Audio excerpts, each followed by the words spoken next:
Project Include, coming up with recommendations and sharing data. People are doing it on their own.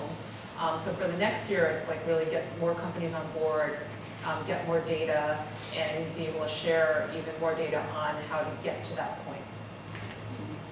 I feel like hopefully we shift the conversation from like we need diversity to just like this is our normalcy. You know? Yeah. But since that this is still an ongoing challenge, and after years of working in this space, are there any recent challenges that have surprised you? I think it's like, I think maybe 3 years ago, people were really starting to think about intersectionality. Like people were starting to think about, okay, like diversity and inclusion is actually pretty complicated. Yes, it's true, I can't just check a box and do two things. I need to really think about how my whole organization works and where people are going. And then I feel like in the last year and a half or 2 years, people have kind of reverted back to focusing on only on gender. And it's kind of this, I think it comes a little bit from a kind of distorted view of Me Too, where people are now focused a lot on harassment. Like that's a problem. Everybody can agree that harassment shouldn't happen in the workplace, and so if I can do something that seems pretty straightforward and isn't like as big as changing how I do everything, it seems more digestible for some of the CEOs. And that I think is frustrating because we made so much progress in getting people to understand intersectionality. And then now we're moving a little bit backward and we've got to kind of push people back forward again. So that's the piece that that frustrates me the most. It's like you go 2 steps forward, 1 step back, and that's that constant progression. And I feel like it should be more pressing for people. They should be more interested in having better cultures and having inclusion as a value. And I don't see it in as many companies as I wish. And maybe switching over to some positive examples. For companies that view diversity as a nice to have instead of a must have, can you speak about just some company scenarios where they've been able to turn that around?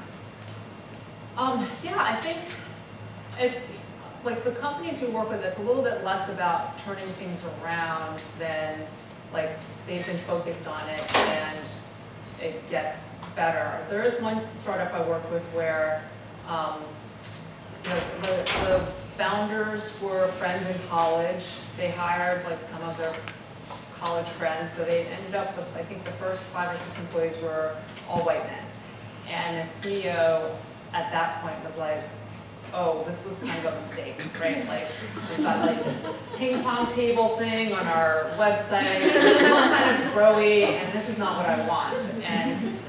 And he was very, he was very thoughtful though. He was like, I need to clean up my website. Like, I don't only want to hire people who want to play ping pong and do whiskey night. Like, I want to hire people from a lot of different backgrounds. So I need to clean up the website because that is, as I said, it's like the first thing a lot of people look at. Like, what is the culture and who are the people?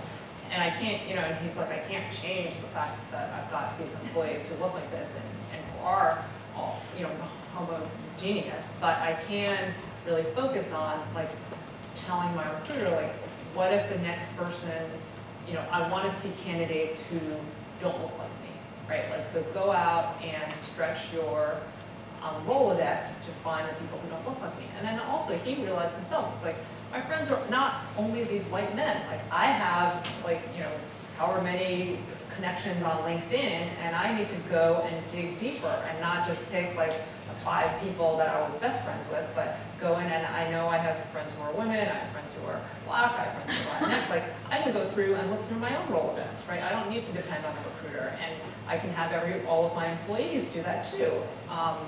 And then, so it's like doing that dual, like pulling from his own network and then pulling from, the recruiter's network to make sure that like that next employee was more likely than not to be somebody who didn't look like them, because he knew like once I hire 6 people who look the same, then it's that much harder to hire that 7th person who doesn't.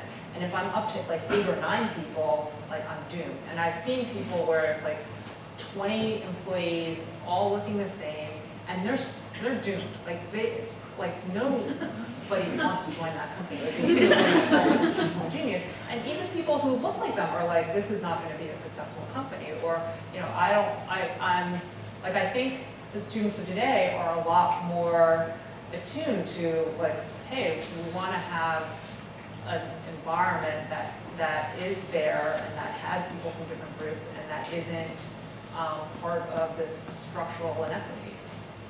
I love that. I feel like that's such a simple message, but very powerful. When people are interviewing, just like, who are in this room and how many people in this room don't look like me? Or don't look the same, because I don't think it's just people who are underrepresented. I think it's also, you know, the people who are in the majority. They're like, hey, this is not the way the world is going. The world is going to be 75%